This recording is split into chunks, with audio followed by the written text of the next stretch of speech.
यहाँ पे हम डिस्कस करने जा रहे हैं व्हाट इज मेमोरी यूनिट, यानी मेमोरी यूनिट, मेमोरी इकाई होती क्या है। The memory unit is a component of computer system. Memory unit जो है वो कंप्यूटर सिस्टम का एक कंपोनेंट है, तत्व, एक हिस्सा।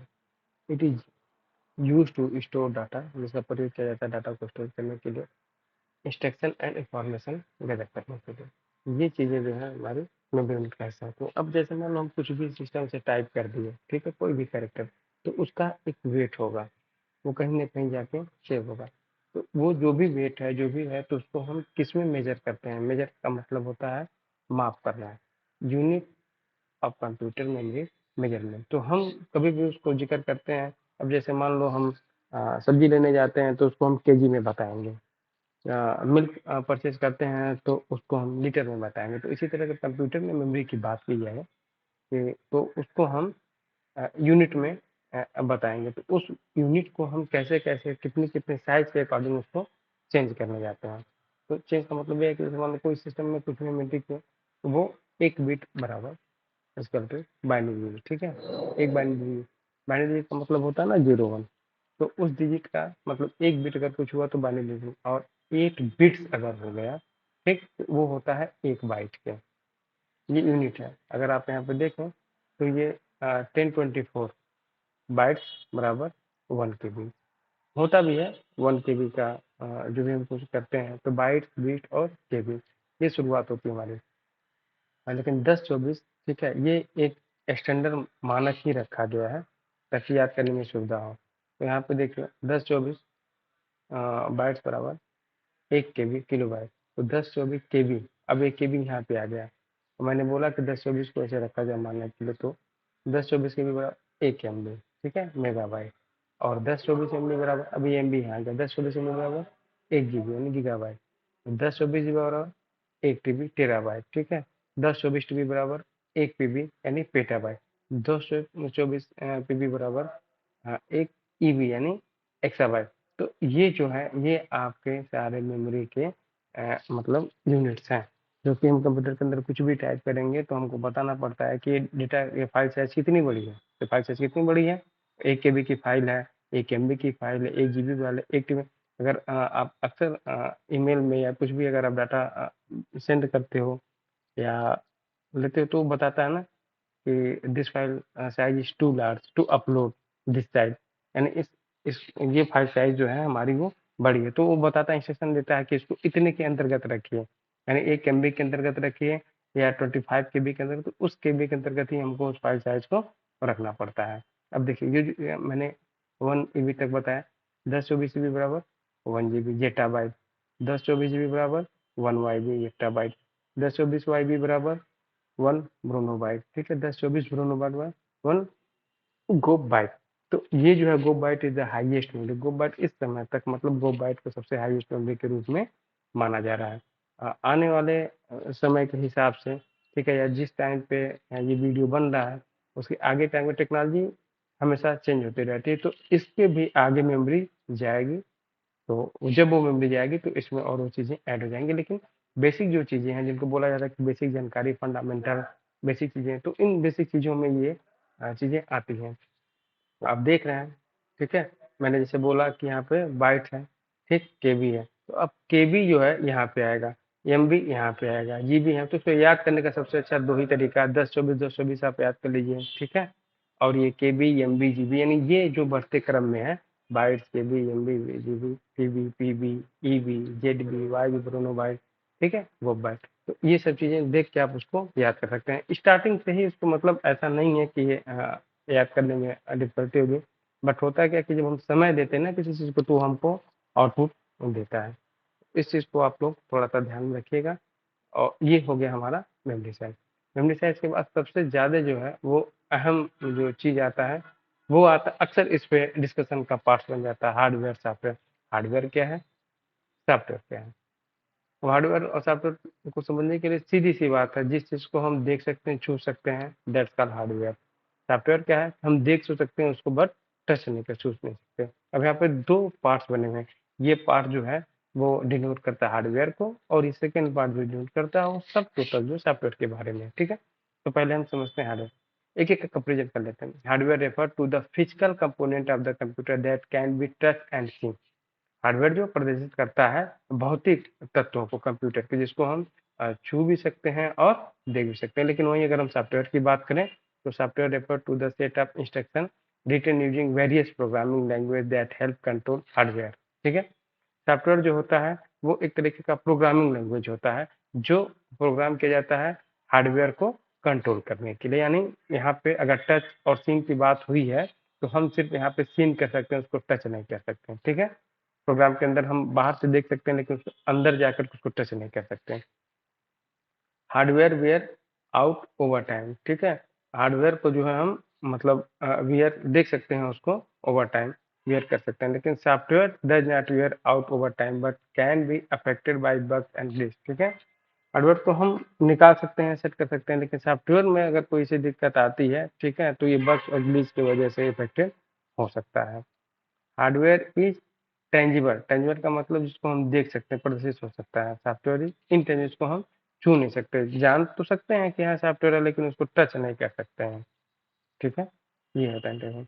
एग्जाम्पल देख लेते हैं, एग्जाम्पल से काफी चीजें हमारी क्लियर होती है। एग्जाम्पल में मान लीजिए हार्डवेयर का एग्जाम्पल हो गया हमारा कीबोर्ड, माउस, मॉनिटर, रैम, रोम, सीपीयू, ईटीसी। यानी एग्जाम्पल में हम कीबोर्ड को भी टच कर सकते हैं, माउस को भी, मॉनिटर को भी, रैम को, ये हमारे हार्डवेयर हो गए। लेकिन अब वही सॉफ्टवेयर का एग्जाम्पल देखिए, विंडो ओएस ऑपरेटिंग सिस्टम। जब विंडो का ओएस है, जब सिस्टम ऑन कर देते हैं, क्या ऑपरेटिंग सिस्टम को टच कर सकते हैं क्या? नहीं कर सकते, क्योंकि प्रोग्रामेबल लैंग्वेज है। लाइनेक्स ये भी है एक ओएस है। वर्ड, एक्सेल, पावरपॉइंट, ये सब हमारे एमएस ऑफिस के कंटेंट हो गए, जो भी मतलब एप्लीकेशन हो गया, सॉफ्टवेयर एप्लीकेशन हो गया। ठीक है, इसको हम देख सकते हैं बट टच नहीं कर सकते, छू नहीं सकते। ठीक है, हार्डवेयर जो है वो प्रदर्शित होता है, दिखाई देता है, लेकिन सॉफ्टवेयर जो है इनटेजिबल होता है। ठीक है, ये अदृश्य होता है, इसको हम देख नहीं सकते, मतलब काम तो कर सकते हैं लेकिन इसको हम टच नहीं कर सकते किसी भी कीमत पे। ठीक है, इसके अंदर बैक बग्स आते हैं, ग्लिच आते हैं। ठीक, लेकिन ये जो है इसको हम चेंज कर सकते हैं, इसमें वो चीज़ें नहीं आती हैं। ठीक है, आउट ओवर टाइम, जब इसका ज़्यादा समय हो जाता है तो हम उनको ओवर टाइम भी कर सकते हैं, आउट भी कर सकते हैं, समय के हिसाब से उसमें चेंजिंग भी करते रहते हैं। ठीक, और लेकिन इसमें चेंज करने की कब जरूरत पड़ती है? जब इसमें कोई प्रॉब्लम आ जाए, जैसे मान लो सॉफ्टवेयर करप्ट हो गया तो फिर हमको चेंज करना पड़ेगा।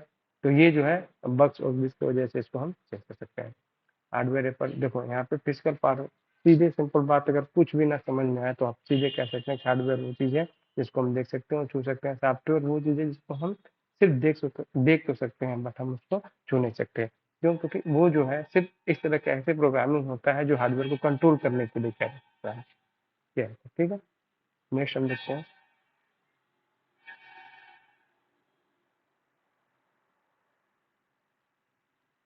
यहाँ पे कुछ फुल फॉर्म दिए हुए हैं। ठीक है, अक्सर ये होता है फुल फॉर्म। अब यहाँ पे देखिए कंप्यूटर का फुल फॉर्म क्या है। जो कंप्यूटर से शब्द बने हैं, ठीक है, वही शब्द का पहला कैरेक्टर यहाँ पे फुल फॉर्म के रूप में रखा गया है। COMPUTR computer. यानी C स्टैंड फॉर कमांडली, सामान्यतः operated, O stand for operated संचालित, M stand for machine, particularly, ठीक है, विशेष रूप से, यूज्ड इन प्रयोग किया जाता है, टेक्निकल, T फॉर टेक्निकल, ठीक है, एंड E फॉर एजुकेशनल, शिक्षा के क्षेत्र में, और आर रिसर्च। ठीक है, तो commonly operated machine particularly use in technical and education research. तो ये होता है कंप्यूटर का फुल फॉर्म। कंप्यूटर इन क्षेत्रों में यूज किया जाता है, इसलिए किया जाता है। ठीक है, बेसिकली ये होता है फुल फॉर्म बनाने के पीछे का पर्पस, ताकि आपको थोड़ा सा इंटरेस्ट लगे। ठीक है, तो इसलिए अब देखिए कीबोर्ड, कीबोर्ड में KEYBOARD है। ठीक है, stand for, K stand for keys, E stand for electronic, Y stand for at, B stand for board, O stand for operating, A to Z. अब देखिए यहाँ पे ए टू जेड जो भी अल्फाबेटिक होगा वो सब कीबोर्ड पे होगा। ठीक है, आर रिस्पॉन्स, प्रतिक्रिया, डी डायरेक्टली, जैसे हम कीबोर्ड को हिट करेंगे तो वो तुरंत अपनी प्रतिक्रिया दे देता है। अब इसका आप को याद कर लेना चाहिए, जैसे मान लो KEYBOARD बोर्ड। ठीक है, तो K keys, E electronic, Y at, B board, O operating, A to Z, R response directly.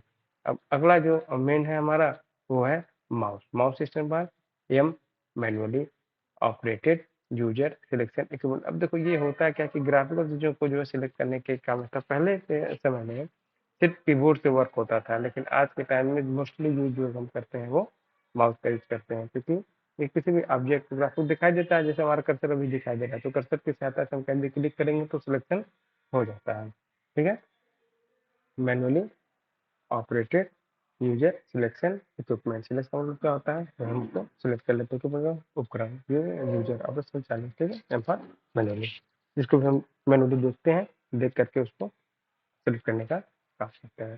तो ये हमारा माउस का हो गया, कंप्यूटर का हो गया और कीबोर्ड का हो गया। ठीक है, अगला देखिए आप यहाँ पे basic parts of computer. Computer है क्या एक्चुअल में, उसका बेसिक पार्ट, बिना हम कंप्यूटर के बेसिक पार्ट जाने हम कंप्यूटर को डिफाइन ही नहीं कर पाएंगे। जब भी हम कहीं सिस्टम देखते हैं तो लगता है ना हमको कि हाँ ये चीज़ें हैं। अब देखिए बेसिक पार्ट्स में सबसे पहले देखा है मॉनिटर, स्क्रीन दिखती है हमको, मॉनिटर, इस मॉनिटर को संचालित करने वाला, ठीक है, सब कुछ सीपीयू, सेंट्रल प्रोसेस यूनिट। तो ये हमारा सीपीयू, इसको हम कैबिनेट भी बोलते हैं। क्यों कैबिनेट? क्योंकि सीपीयू जो है एक हार्डवेयर के अंतर्गत का पार्ट होता है। ठीक है, तो या तो नॉर्मली ये बोलचाल की भाषा में उसको सीपीयू कहा जाता है, अब सीपीयू बोलते हैं या कैबिनेट बोलते हैं, दोनों सेम थिंग्स है। ठीक है, और अगर थोड़ा सा डीप कन्वर्सेशन हो तो आप बता सकते हैं कि सीपीयू जो है मदरबोर्ड के अंतर्गत लगाने वाला पार्ट है, तो इस हिसाब से आप कैबिनेट भी इसको कह सकते हैं। अगला देखिए, ये स्पीकर है। ठीक है, स्पीकर जो हम इसमें बोलते हैं, सुनते हैं, सारी चीज़ें होती है ना, स्पीकर लगे होते हैं बोलने के लिए माइक के रूप में। ठीक है, तो यहाँ पे जो स्पीकर है वो माइक का स्पीकर देगा। अब देखिए ये है कीबोर्ड, ये पूरा जो ऑप्शन है हमारा कीबोर्ड, और ये माउस। ठीक है, और ये स्पीकर, स्पीकर जो है हमारा आउटपुट डिवाइस होगा। ठीक है, और लेकिन यहाँ पे जो स्पीकर है माइक, हम बोलेंगे प्रोसेस होकर वो चीज़ें वहाँ रहेंगी। ठीक है ना, तो ये स्पीकर हो गया। अगला मेन महत्वपूर्ण जो ऑफिस में आप देखते हैं, हर जगह देखते हैं, प्रिंटर, प्रिंटर भी हो गया। तो ये मेन पार्ट जो होते हैं कंप्यूटर के आपको याद होने चाहिए। मॉनिटर हो गया, सीपीयू हो गया, स्पीकर हो गया, कीबोर्ड हो गया, माउस हो गया और ये प्रिंटर हो गया। ये बेसिक मूलभूत पार्ट है कंप्यूटर के। ठीक है, उनके साथ कीबोर्ड को थोड़ा सा देखिए यहाँ पे डिफाइन कर दिया गया। अक्सर हम देखते हैं ना कीबोर्ड में ये कुछ लिखा रहता है, ऐसे लिखा रहता है, उसको हम क्या बोलते हैं? देखो यहाँ पे टैब है, ठीक है, कैप कैपिटल लॉक, जिसको हम कैप्स लॉक के नाम से भी जानते हैं। ठीक है, ये एरिया हमारा कंट्रोल की कहलाता है। ठीक, ऊपर का एरिया जो हमारा फंक्शन की कहलाता है। फंक्शन को याद करने का सबसे अच्छा तरीका है F1 F2, एफ जो है पहले फंक्शन होता है। स्पेशल कैरेक्टर जैसे 1 2 3 4 के साथ कुछ काम आया, कुछ है, ठीक है, जैसे एट द रेट लगाना हुआ, परसेंटेज का साइन देना हुआ, तो ये सब चीज़ें जो है स्पेशल कैरेक्टर के लिए स्पेशल की होती हैं। यहाँ पे नेविगेशन की होती है, कहीं भी एरो की से अप डाउन करना हुआ, ठीक है, स्क्रॉल करना हुआ, ये सब चीज़ें यहाँ पे है। न्यूमेरिकल की है यहाँ पे। न्यूमेरिकल का मतलब होता है सीधा सीधा नंबर। जहाँ पे न्यूमेरिकल शब्द आता है, न्यूमेरिकल आता है नंबर होता है। ठीक है, अगर आप इसको देखें तो इसका बेसिक इसे पूरा कैलकुलेटर ही है, यानी ये पार्ट हमारा कैलकुलेटर को कवर करता है, इनोवेशन को कवर करता है, और ये हमारा टाइपिंग की है, ए टू जी। ठीक, तो ये हमारा जो हो गया आपका ये कीबोर्ड हो गया। ठीक है, तो इस सारे पार्ट्स को मिला के हम क्या बोलते हैं? Basic parts of computer. उम्मीद है कि ये वीडियो आप लोग को पसंद आया होगा और इससे काफ़ी सहायता आपको मिलेगी।